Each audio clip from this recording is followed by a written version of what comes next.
My name is Rachel Gore.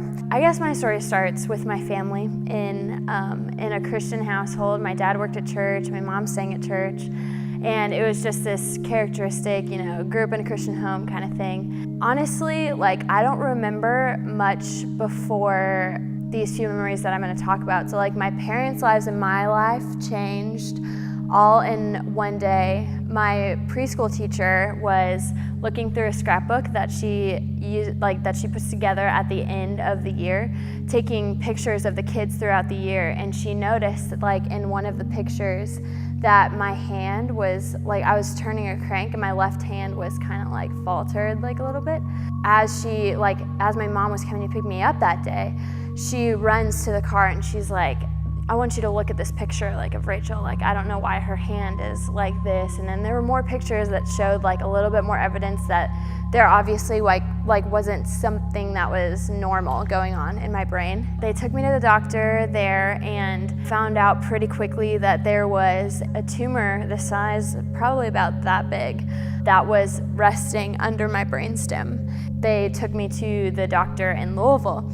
They decided that they wanted to surgically go in the back of my head. So I have a scar about this long that is right at the bottom of my head. That hair never grows there. They were gonna try to see if it could be surgically removed or not, and they figured out that it couldn't because of the placement. That took me on a journey of a year, almost a year and a half of chemotherapy. I honestly, as a child though, didn't understand the depth of it. There's no really possible way for a child that's 4 years old, 4 to 5, to understand something as big as cancer. But yeah, I just thought it was my life, how how every kid has to go through this. I didn't really think that I was different.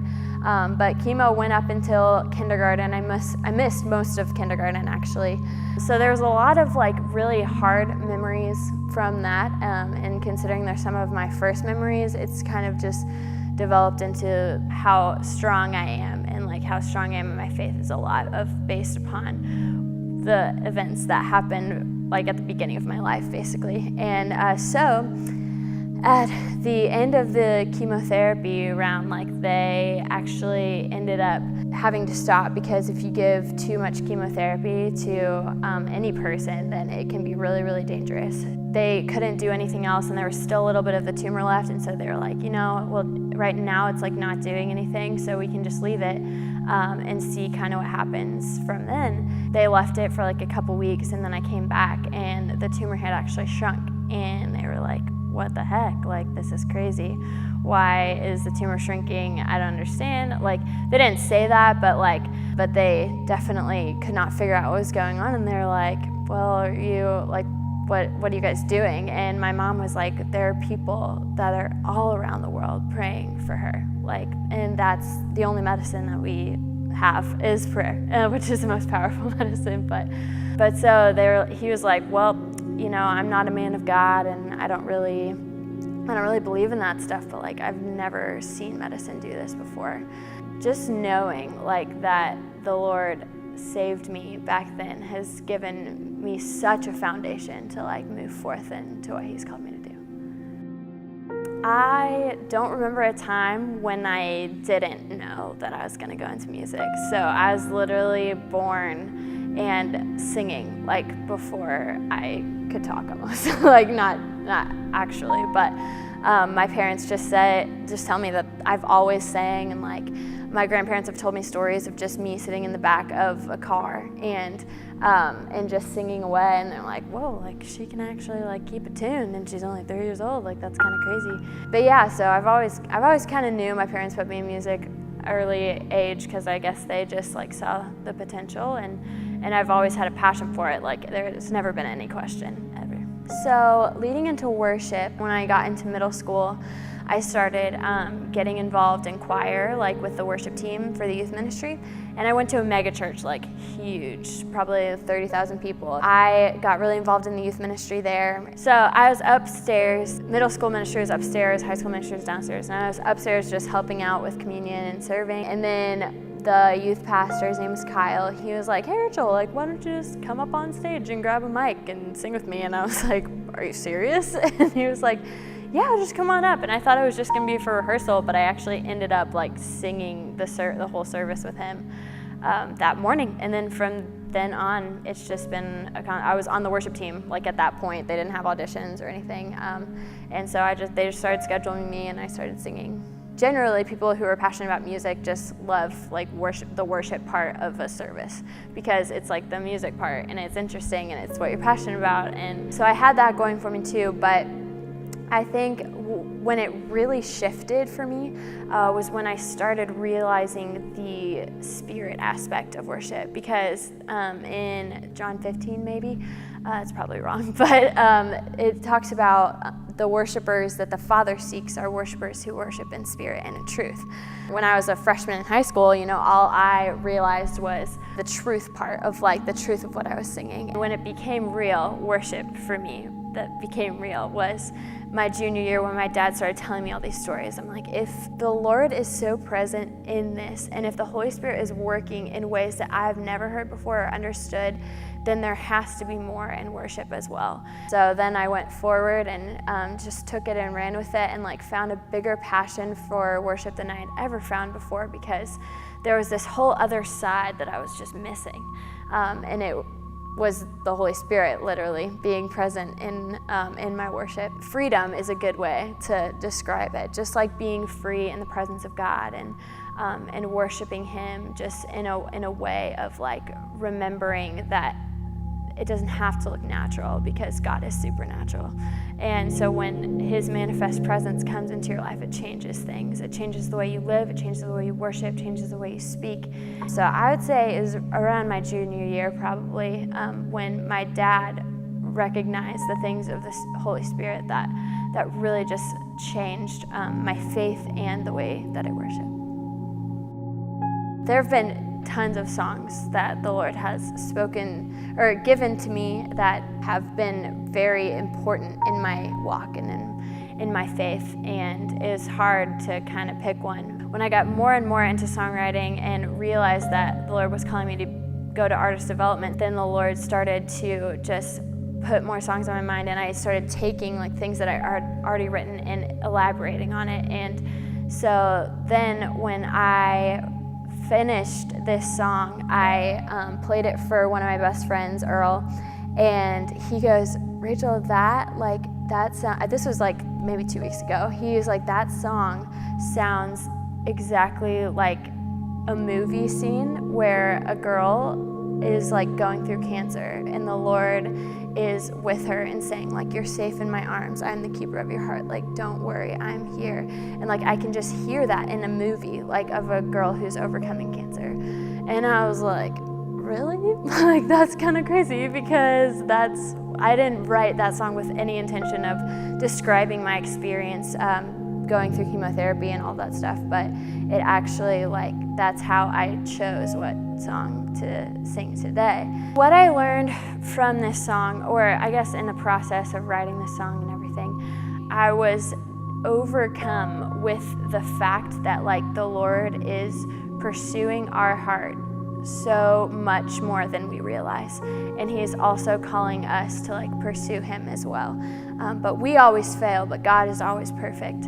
And so in writing this song, I really wanted to highlight the concept that the Lord is the keeper of our heart, and that's what's repeated over and over again, is no matter what we go through, any situation, any time we try and we fail, God is holding our heart. And it'll hurt us on the outside, but if our heart is continuously looking towards the Lord and focusing on the Lord, and He has it safe in His hands, then nothing can destroy us. If God is for us, nothing can be against us. Having that image in my mind has literally given me the biggest form of rest, tackling anything that ever comes my way and going through life. This is a song that represents my life, basically, and how I see just the Lord holding my heart and that it's safe in His hands has just given me such an amazing ability to follow Him with everything that I have. And then also just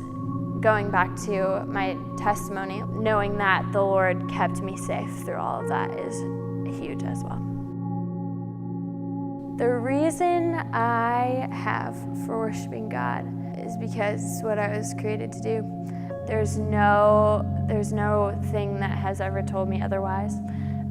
There's no part of me that wants to seek after something else, because it's been so laid as a platform for me that I was created to worship. And He is like way more than worthy of anything that I could ever give Him, but I'm sure as heck gonna do everything that I can to try to give Him the glory that He deserves, because He's all that I live for. He's ingrained in me. I think that it's the most important thing to just remember that your life is a reflection of Him. And I lead worship because I want people to see Him and know Him on this deep, intimate level. I think the reason that I worship is just simply because I was created to, and I have nothing else like to live for except for Jesus.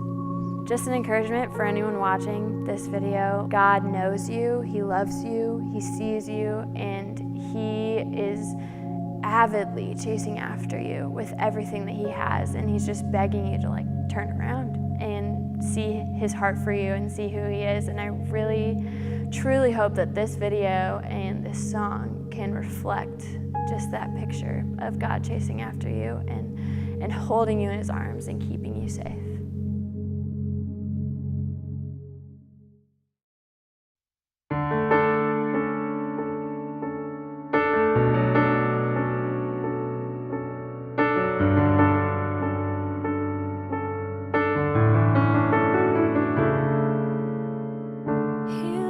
And fixes his eyes on you. He notices every step. He runs straight to your side and grabs your hand. He never runs out of love for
has passed.